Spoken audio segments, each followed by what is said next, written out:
outside of Indonesia who are willing to spare a few dollars and a few minutes to help. Our country of 285 million people is facing a democracy under threat.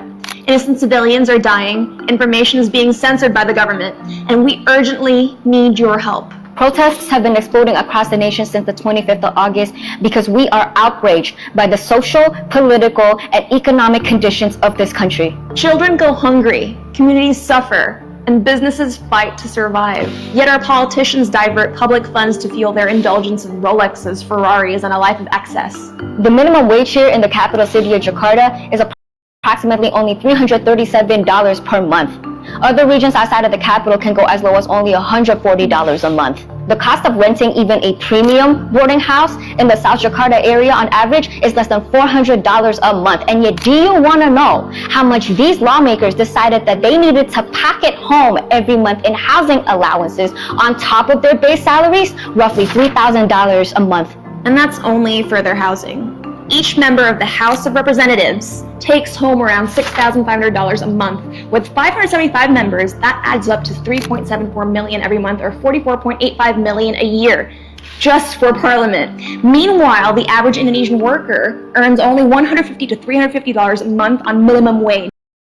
The contrast is staggering. And so what started off as peaceful protests just in Jakarta turned violent and deadly after a police vehicle ran over and killed a 21-year-old online motorcycle taxi driver named Afan Kurniawan while he was in the middle of delivering food. Protests have spread nationwide.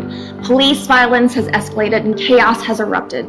So far, 8 innocent lives have been lost and hundreds, if not thousands, have been left badly or even gravely injured. The situation is currently worsening. Escalation of weapons against demonstrators, the censorship of television coverage, and just today, in the dead of midnight, military and police attacked 2 university campuses in the city of Bandung using tear gas and rubber bullets. As we speak, our national leaders are deliberating their next move, and the entire country waits for their decision. They have until September 5th, and in the meantime, a new wave of student protests is expected to erupt. Right now, we urgently need 2 things: Global Watch and donations. What you are able to do from anywhere in the world is pressure our government to take action by amplifying international coverage. By sharing this video or any news about Indonesia, you help ensure our government can no longer escape accountability. In addition, for those of you that would like to donate to support those fighting on the grounds, I am pooling donation money open to anyone from anywhere around the world on my Ko-Fi, which I will then distribute to local reputable Indonesian organizations to buy and distribute medical supplies for demonstrators. Indonesia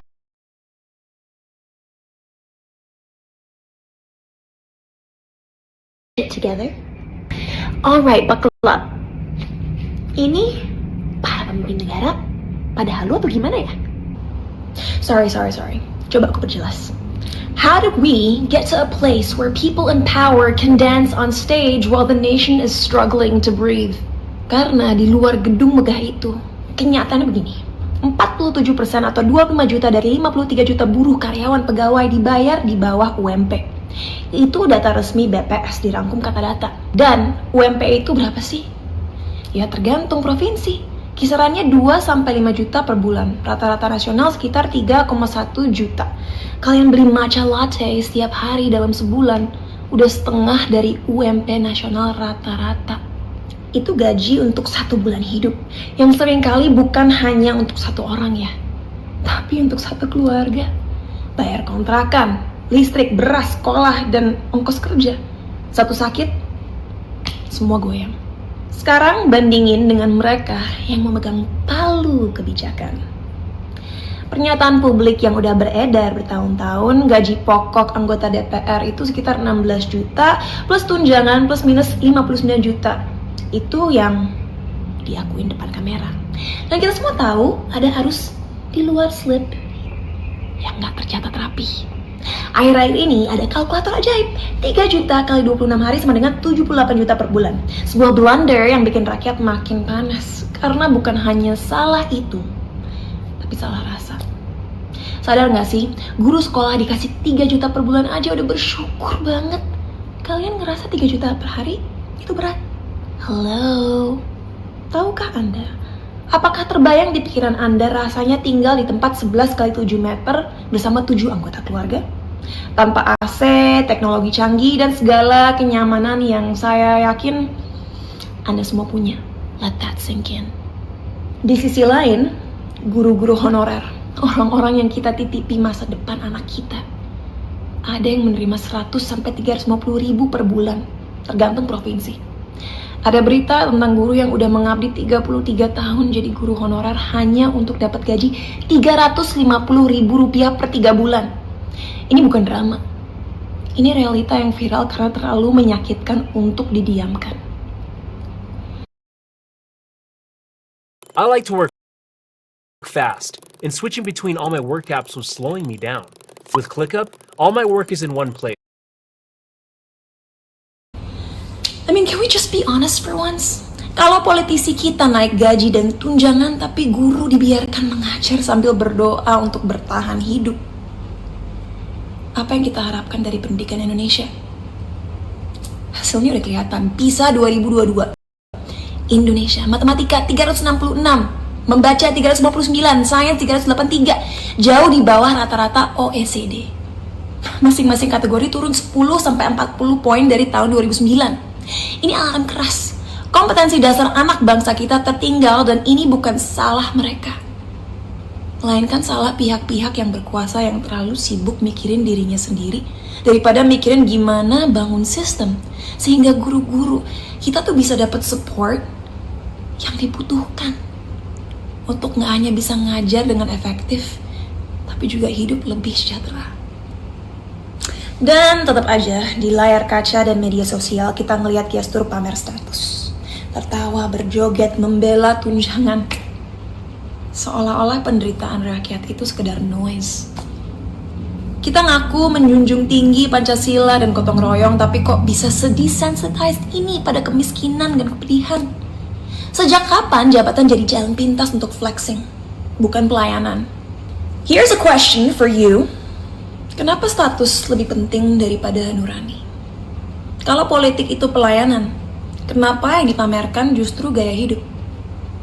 Untuk apa jadi politisi? Untuk flexing kekayaan atau memperbaiki penghidupan rakyat yang gajinya kalah jauh dari standar layak? Sampai kapan kita pura-pura nggak tahu? Rakyat bukan marah karena iri. Rakyat marah karena logika keadilan diinjak-injak. Kepada yang berkuasa, own up to your mistakes. Akui ketidaktahuan, keserakahan, kesalahan kalkulasi, dan kesalahan hati. Stop gaslighting us. Jangan adu domba rakyat untuk menutupi kesalahan. Get your responsibilities in order. Get your shit together. Beberapa hari ini kita ngelihat ribuan orang turun ke jalanan. Bukan hanya ngebawa spanduk, tapi juga ngebawa amarah yang udah terlalu lama dipendam. Dan di tengah demonstrasi ini ada yang berusaha memecah belah. Jadiin sesama warga negara sebagai kambing hitam. Memprovokasi dengan isu-isu yang sengaja dimainkan supaya kita saling curiga dan saling benci. Kita harus sadar, lawan kita bukan sesama rakyat, melainkan sebuah sistem yang dipenuhi keserakahan dan kebodohan di kursi kekuasaan. Karena gak ada satupun nyawa seperti almarhum Afan Kurniawan yang pantas melayang hanya demi nutup aib DPR. Gak ada anak bangsa yang pantas mati karena kesalahan itu, kesalahan rasa, dan kesalahan hati para wakil rakyat. Kita harus berdiri tegak, bukan saling tuding, dan memastikan suara kita sampai ke telinga mereka yang berkuasa. Yuhu, excuse me, Isi. Kepada anggota Dewan Perwakilan Rakyat, jajaran pemerintah, Bapak Presiden Republik Indonesia yang terhormat, please show us that you're listening. Dengarkanlah kita. Karena darah rakyat bukanlah harga yang pantas dibayar untuk kebodohan yang berkuasa. Kalau masih ada yang bilang, kan udah sesuai aturan, aku mau jawab. Aturan tanpa rasa adalah kebijakan yang kehilangan jiwa. Indonesia is not okay. Dan tugas kalian yang dipilih dan digaji bukan menari di atas luka, tapi menjahit luka itu. Rakyat gak butuh pejabat yang jago berhitung tunjangan. Rakyat butuh pemimpin yang jago menghitung nurani. Pray for Indonesia. Wow, keren guys ya. Saya sangat bersyukur Mbak Cinta Laura ini sudah mulai aktif ya. Bahkan sebelumnya beliau yang sudah aktif dari sama aku. Nah, bos, aku mau kasih update nih. Beberapa hal yang sudah terjadi sampai hari ini karena deadline mendekati nih, bos. Deadline mendekati tapi karyawan masih juga belum kelihatan batang hidungnya. Tapi semoga mereka sebenarnya sedang mempersiapkan ya. Jadi kita juga positive thinking, kita kasih waktu secara objektif. Satu, Partai Nasdem sudah membekukan tunjangan kepada kader-kader yang kemarin sempat dinonaktifkan. Ibu Sri Mulyani, Menteri Keuangan kita, juga sudah mengumumkan bahwa nggak akan ada kenaikan pajak di tahun 2026. Yeay, hidup bosku. Nah, cuma Bu Sri Mulyani ada dua hal ya. Yang pertama, jangan sampai di 2025 dinaikin nanti, sama aja bohong. Yang kedua, Bu, jangan sampai BPJS juga naik ya, Bu. Nanti bosku murka. Kalau bosku murka kan kasihan dong, nanti ibu gimana kelanjutan hidupnya. Nah, tapi mana ini? Progres terhadap 17 tuntutan masih juga belum dilaksanakan, masih setengah-setengah, tapi semoga kalian sedang berjuang gitu ya. Nih ya, bagaikan ini adalah sedang mengerjakan skripsi. Kalian itu skripsinya udah dijokiin, dirisetin, ditulisin, kita yang rapat, kita yang bikin alignment, kita yang bikin desain, kita yang bikin transparan di website, kita yang bikin semuanya tuh. Nah, udah skripsinya dijokiin, kalian tinggal gerak aja mencapai apa tuntutan-tuntutan yang kita kasih gitu. Aduh, karyawan kita satu ini ya, memang bener-bener nih. Nah, oke. Bos akan kasih, bukan aku ya, bos sebenarnya kan sudah menyampaikan kalian kepada aku, bos akan kasih coaching lah. Kadang-kadang memang karyawan tuh perlu di coaching. Kalian ini ya punya beberapa low hanging fruit. Low hanging fruit adalah apa-apa yang sebenarnya mudah untuk dicapai dengan effort yang tidak terlalu besar. Satu, kalian bisa mencoret satu tuntutan. Kalau PDI Perjuangan memecat kader-kader mereka yang pernah menghina masyarakat, sampai saat ini belum dipecat nih.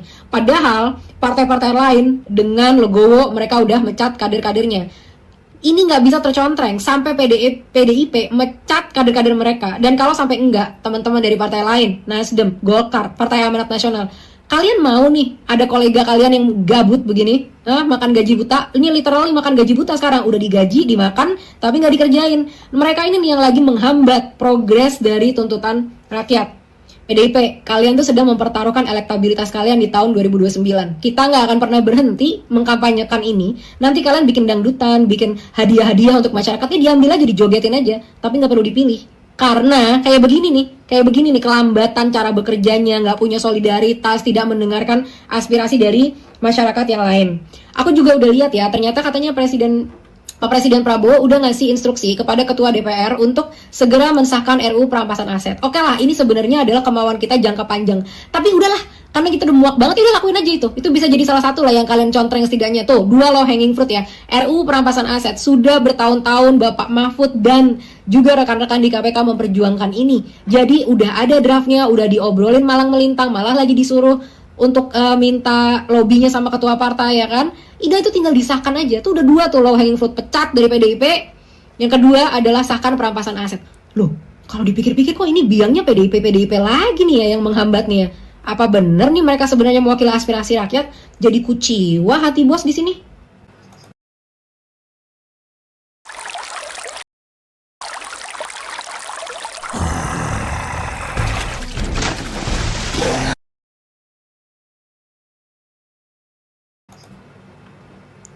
Oke ya, saya paham apa yang disampaikan oleh Mbak Salsa ini. Masih ada salah satu tokoh anggota DPR RI yang dengan songong dan sombongnya tidak mau protes disamakan gajinya dengan rakyat jelata. Ya, nada kesombongan dan keangkuhannya ini itu belum dibayar dengan pemecatan dirinya yang bisa memuaskan rakyat Indonesia. Kita maunya oknum DPR ini dipecat ya, karena kita tahu dia berasal dari partai PDIP. Ini orang paling songong sedunia. Ya, paling tolong sedunia. Jadi tolong orang ini juga dipecat. Saya belum bisa menyebutkan namanya, ya. Tapi kita tahu orangnya. Dan kalau belum juga dipecat oleh partai PDIP, ya, ini bahaya buat partai PDIP. Apa kabar dunia? Tetep gila. Bangun pagi udah disorotin nih, buka-buka sosial media, udah muncul nih narasi buzzer yang lain menyerang ibu kerudung pink. Yang menyerang ibu kerudung pink punya nyali nggak kalian seperti ibu kerudung pink? berani menghadapi aparat penuh senjata kayak gitu, dia dengan kerudung pinknya berani maju ke depan, membela aspirasi, membela keadilan untuk masyarakat. Kalian itu pada berani apa? Pada berani ngapain? Orang cari duit aja masih rela jadi pengkhianat bangsa. Malu harusnya sama ibu kerudung pink. Gini ya teman-teman, ini pattern yang udah jelas banget ya, yang aku memang observasi gitu dari beberapa hari ini. Pokoknya kalau serangannya personal itu udah pasti dilakukan oleh pengkhianat bangsa. Kalau serangannya substansial tuh maksudnya isi dari tuntutannya, konten-kontennya, apanya, itu baru objektif dan patut kita terima, patut kita diskusikan, karena diskusi itu yang membuat ide kita bisa menjadi yang terbaik gitu. Dari hasil diskusi, dari hasil pendapat atau sama lain bagus. Tapi kalau ngomonginnya personal, mau dibawa kemana? Mau dibuat apa? Menguntungkan siapa? Anggaplah image aku gitu ya, atau image Jerome Pauline, atau image ibu kerudung pink jadi buruk. Terus kontribusinya terhadap masyarakat Indonesia apa? Nggak ada kan? Nah, tapi kalau substansi yang diomongin isi, nah iya itu mungkin bisa berkontribusi bikin ide kita makin lebih bagus. Ini ya, budaya gosip di Indonesia itu berkontribusi membuat kita sampai sejauh ini. Kenapa? Karena kita sibuk ngurusin personal pribadi orang lain yang nggak ada hubungannya sama kita, yang kalau kita omongin sampai mulut kita berbusa pun, itu nggak akan mengubah hidup kita. Jadi kita cuma ngabisin waktu ngomongin orang, tapi nggak mengubah apa-apa. Jadi akhirnya apa? Kita nggak bisa fokus sama ketidakadilan, sama penjajahan, sama kejahatan yang sedang berlangsung di masyarakat sekarang. Hentikan budaya gosip ini ya. Siapapun yang menyerang secara personal dan tidak fokus terhadap substansi dan malah fokus kepada personal yang orang-orang yang sedang bersuara, maka mereka lah yang sebenarnya adalah pengkhianat bangsa. Guys ya, saya paham ibu berkerudung pink itu kemarin melakukan aksi demonstrasi ya, emak-emak yang sangat hebat, luar biasa. Nyalinya keren guys ya. Namun saya melihat di komentar-komentar ya, banyak netizen yang mempertanyakan atau menyayangkan ya bahwa ibu berkerudung pink ini dia teriak-teriak berkata kasar terhadap Pak Prabowo. Namun di balik itu dia menyuarakan agar Pak Prabowo ini digantikan oleh Pak Anies ya. Namun guys, saya secara pribadi saya tidak mau melihat dari hanya satu titik itu saja ya. Langsung saya menjudge ibu itu, langsung saya wah, ibu ini anak abah lah, ibu ini begini, begitu. Enggak guys ya. Tapi saya melihat bagaimana keberaniannya, bagaimana nyalinya, bagaimana luar biasanya ibu ini mau turun ke jalan, berani berhadapan dengan aparat-aparat yang bersenjata. Lalu yang berikutnya, ibu kerudung pink ini, ya, itu ibu yang menyelamatkan sebuah mobil guys. Ada video yang beredar, kalian bisa cari sendiri. Saya nggak akan tampilkan di video reaksi saya. Ibu ini kemarin saat demo, itu ada mobil yang lewat, ya, mobilnya tiba-tiba lewatin jalan itu, lagi ramai. Terus ada pendemo yang mau memukul mobil tersebut, ingin menghabisi mobil tersebut, atau ingin membakar mobil tersebut, atau ingin menjarah mobil tersebut. Tetapi oleh ibu berkerudung pink, dia menyelamatkan mobil tersebut. Ya, hanya karena orang-orang itu terlihat seperti wajahnya agak ke Chinesean, lalu kemudian oleh masa mau dihancurin mobilnya. Tapi ibu ini, dialah yang menyelamatkan mobil tersebut. Dialah yang memberikan perlawanan terhadap sesama demonstran agar fokus kepada apa yang menjadi tuntutan kita, jangan malah menyerang sesama anak bangsa, sesama warga. Ya, itu yang saya salut dari ibu berkerudung pink. Jadi teman-teman, ya, jangan kita hanya mencaci maki ibu berkerudung pink karena dia teriak Pak Prabowo ini harus diganti dengan Pak Anies. Tapi marilah kita menghargai keberaniannya, ya, kita mengapresiasi keberanian dan nyali dari ibu berkerudung pink. Oke guys, saya akan tampilkan ya beberapa video dari ibu berkerudung pink ini, yes. Ini sebagai biar teman-teman ada gambaran ya. Ini emak-emak yang sangat hebat dan luar biasa.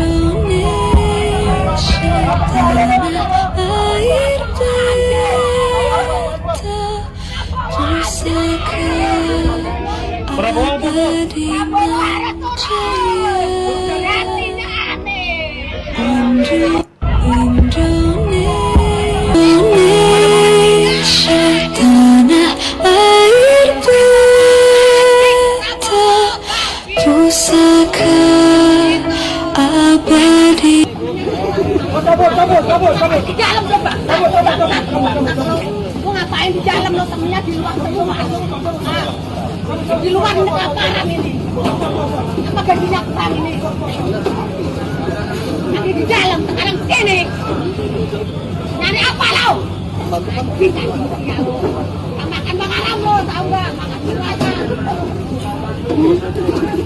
Sok lo. Kalau ada demo keluar, kalau ada jalan itu lo diumpat. Nah, ada sabar-sabaran. Mudah-mudahan orang-orang ini ya doain semua. Yang demo doain, mudah-mudahan perutnya pada busuk. Mudah-mudahan perutnya pada busuk. Oh, polisi anjing. Kerjanya tentang-tentang doang. Kalau ada jalanan masa polisi itu buat di jalan. Di jalan nggak ada namanya polisi, pada ngumpet semua. Di Indomaret ngapain mau ngutel apa? Di hari-hari mau ngutel apa? Orang polisi kok di Indomaret? Polisi anjing itu. Oh gitu Bu? Ya iya, lu anjing itu. Pakai baju polisi. Nah polisi harus dibubarin itu. Ntar seminggu lagi nih kalau saya udah nyangken. Dia begitu udah masuk ruang.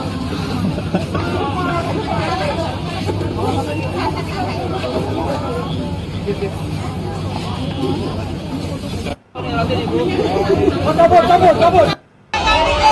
DPR maju deh. Prabowo ini, Basate. Ayo siapa yang mau berani keluar sini? Polisi jangan ngumpet loh bangsa. Ini lo, kemarin bawa ituan lo. Kemarin bawa ituan tuh. Yang air itu lo. Kemarin bawa gas air mata lo. Mata lo tuh pincak itu. Mata lo.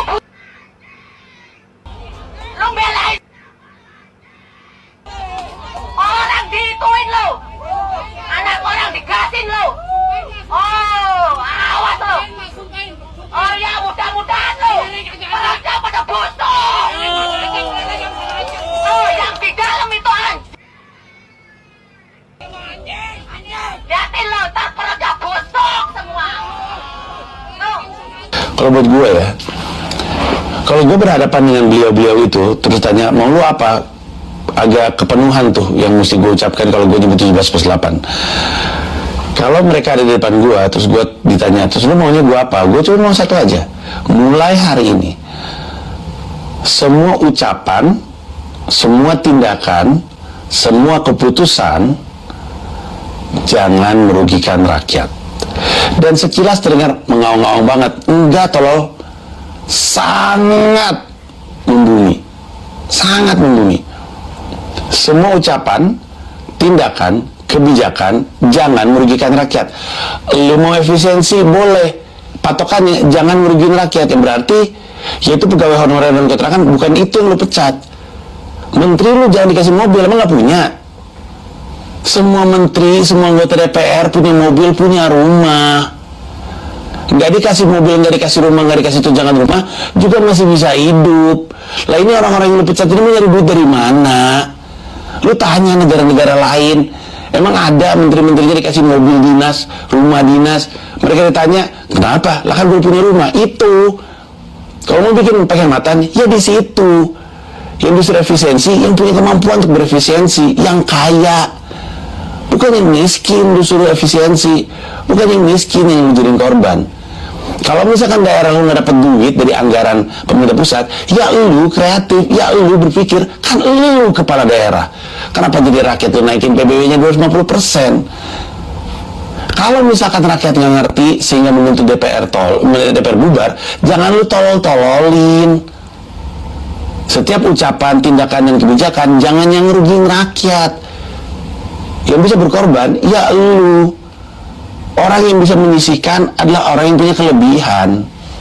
Itu. Guys, gue sengaja bikin video ini supaya kalau misalnya undang-undang perampasan aset tidak jadi disahkan, setidaknya kalian sudah tahu betapa pentingnya undang-undang ini, mumpung perhatian kalian semua lagi ke sini. Nah, kita pahami dulu ya, undang-undang perampasan aset ini sangat ditakuti oleh pejabat karena di bawah undang-undang korupsi kita yang sekarang, pejabat itu hanya bisa disita asetnya kalau sudah terbukti beneran korupsi. Artinya, kalau mereka 10 kali korupsi dan ketahuan cuma 1, maka asetnya yang disita itu hanya dari 1 kasus korupsi yang ketahuan ini. 9 yang tidak ketahuan itu nggak bisa disita. Dan kejahatan korupsinya harus dibuktikan dulu di pengadilan, baru bisa dieksekusi. dieksekusi. Nah, di bawah undang-undang perampasan aset, sistem kerjanya nggak seperti itu. Penegak hukum tidak perlu membuktikan kejahatannya. Jadi kalau ada seseorang yang tiba-tiba kaya, tapi tidak diketahui dari mana sumber pendapatannya, misalnya ada yang tiba-tiba punya rumah gede, tapi nggak tahu dari mana sumber rumah ini. Atau tiba-tiba ada pejabat yang punya mobil Porsche, tapi nggak bisa menjelaskan dari mana sumber Porsche ini. Itu bisa disita oleh negara, tanpa perlu membuktikan bahwa mereka melakukan korupsi. Keren nggak undang-undang ini? Banyak pejabat, bahkan konglomerat-konglomerat, yang nggak akan mau undang-undang ini disahkan. Kenapa? Karena mereka nggak bisa lagi nyembunyiin kekayaannya. Mau dikirim ke luar negeri pun harus lewat sistem perbankan, tetap akan termonitor dan ketahuan kan.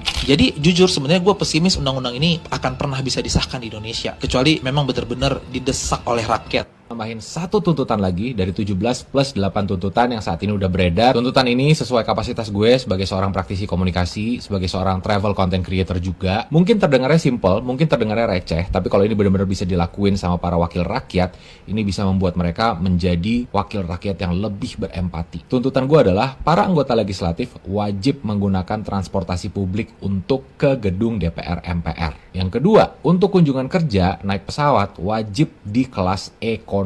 Ini tujuannya bukan buat nyiksa bapak ibu ya, tapi ketika naik transportasi publik, bapak dan ibu tuh bisa ngeliat, oh kayak gini nih perjuangannya para warga setiap hari, desek-desekan di kereta, desek-desekan di bis, nunggu keretanya lama, kepanasan, kehujanan, dan selain itu dengan naik transportasi publik, bapak dan ibu tuh bisa langsung ketemu warga dan bisa ngobrol, jadi bisa dengerin aspirasi mereka, bisa langsung catat keluhan-keluhannya apa aja. Pun juga dengan naik pesawat kelas ekonomi, tujuannya bukan buat bikin sakit pinggang, enggak, walaupun ya memang pasti akan sakit pinggang sih, apalagi kalau perjalanan jauh ya. Tapi biar bapak dan ibu bisa ngeliat, oh kayak gini ya. Dan sekali lagi, dengan naik kelas pesawat ekonomi, bapak dan ibu bisa ngobrol tuh sama kanan kirinya, depan belakangnya, bisa langsung menyapa mereka, jadi bisa tahu keresahan-keresahan warga tuh seperti apa sih. Dan yang pasti harapannya ini bisa membuat bapak dan ibu menjadi figur-figur yang lebih berempati terhadap kondisi masyarakat saat ini. Bisa lebih berhati-hati lagi dalam berkomunikasi kepada publik, jadinya nggak mengeluarkan statement-statement yang bisa menyakiti hati warga, yang bisa melukai hati warga, karena bapak dan ibu udah ngeliat sendiri perjuangannya warga tiap hari tuh kayak gimana sih.